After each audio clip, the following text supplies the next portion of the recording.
नमस्कार, मैं रीता उपाध्याय आज समाज में फैली हुई कुछ भ्रांतियों के बारे में बात करूंगी। समाज में हर तरह के लोग होते हैं जो हमें पसंद आते हैं और कुछ नापसंद होते हैं, जिन्हें हम कहते हैं कि अच्छे लोग नहीं हैं और उनसे बचकर रहना चाहते हैं। लेकिन इनके बीच में क्या आपने सोचा है क्या कारण होता है? कुछ लोग दूसरों की बुराइयां करने में ही परम सुख का अनुभव करते हैं। साहित्य में 9 रस बताए गए हैं, उसमें एक रस और जोड़ दीजिए तो 10वां रस हो जाएगा निंदा रस। यह समाज की एक कड़वी सच्चाई है। कुछ लोग तो फालतू होते हैं, काम करने को उनके पास होता नहीं है, अड्डाबाजी करना चाहिए उनका मुख्य उद्देश्य रहता है, तो वे इधर उधर की बातें करते हैं और अपने आप को तृप्त कर लेते हैं। इसका प्रमुख कारण है व्यक्ति का हीन भावना से ग्रसित होना।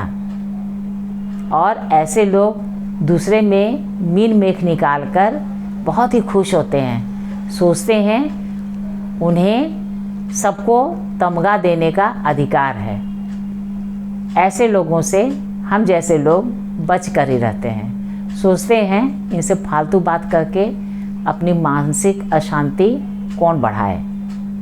सही बात है, ये किसी के बारे में कोई भी धारणा बना लेते हैं, तो बेहतर होगा कि ऐसे लोगों से बच कर रहा जाए। ऐसे लोगों को अगर पुरुष हुए तो उनको लोग चौधरी जी पीठ पीछे कहते हैं, अगर स्त्री हुई तो उनको चौधराइन जी कहते हैं। तो एक मैं चौधराइन जी की कथा आपको सुनाती हूँ।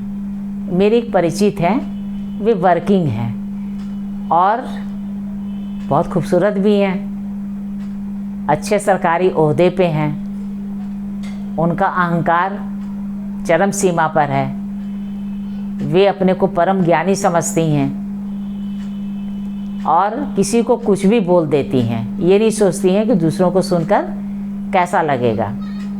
इसी क्रम में कई बार उनकी लोगों से झड़प भी हो जाती है।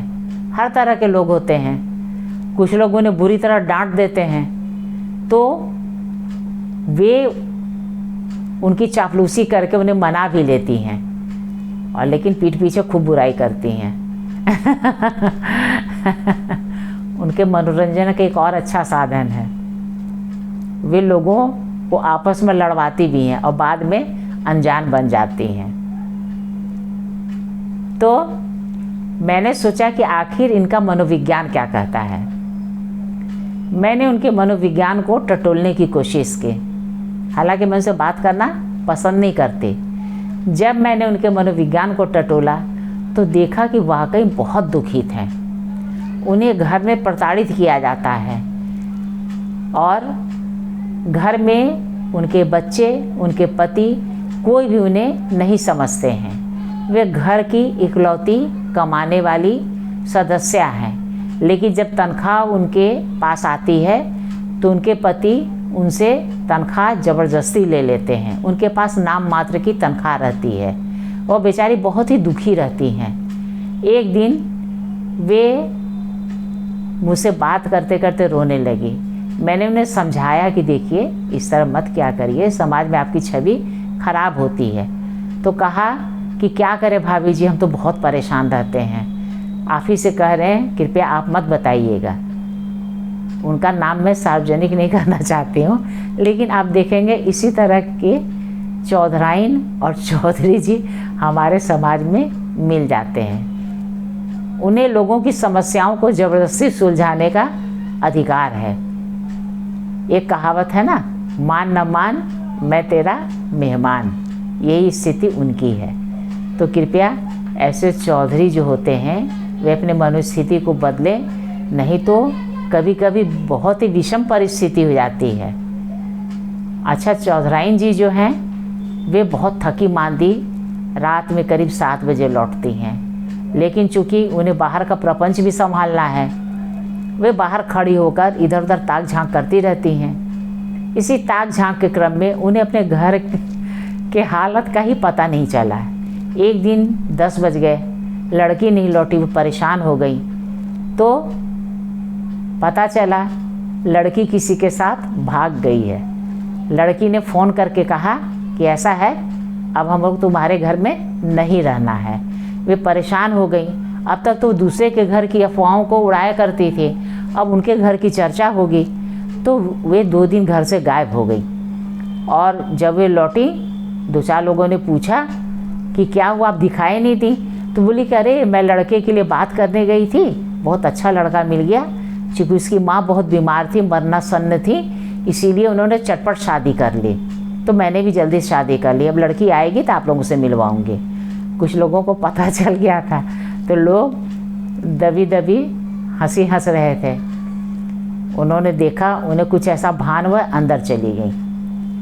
फिर पता चला एक दिन कि उनका जो लड़का था किसी गलत संगति में फंस गया था और पुलिस के हत्थे चढ़ गया।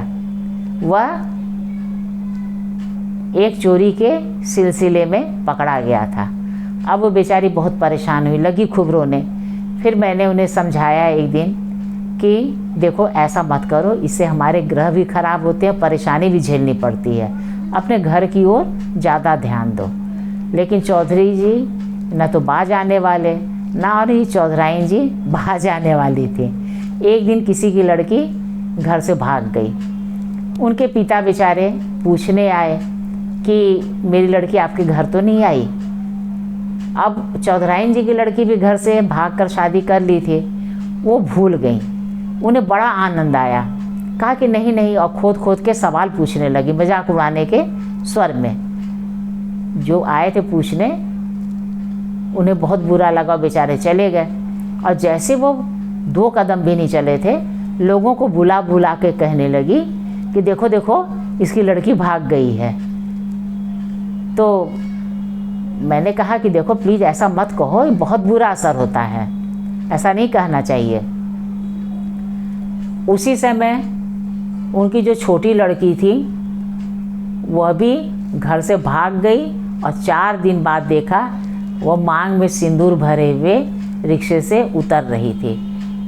और मोहल्ले के कई लोग खड़े थे, वे दबी दबी मंद मुस्कान बिखेर रहे थे। यह देख के चौधराइन जी गश खाकर गिर पड़ी। उनकी सारी हेकड़ी दूर हो गई। तो बताइए क्या मिला इसे? कुछ नहीं मिला ना।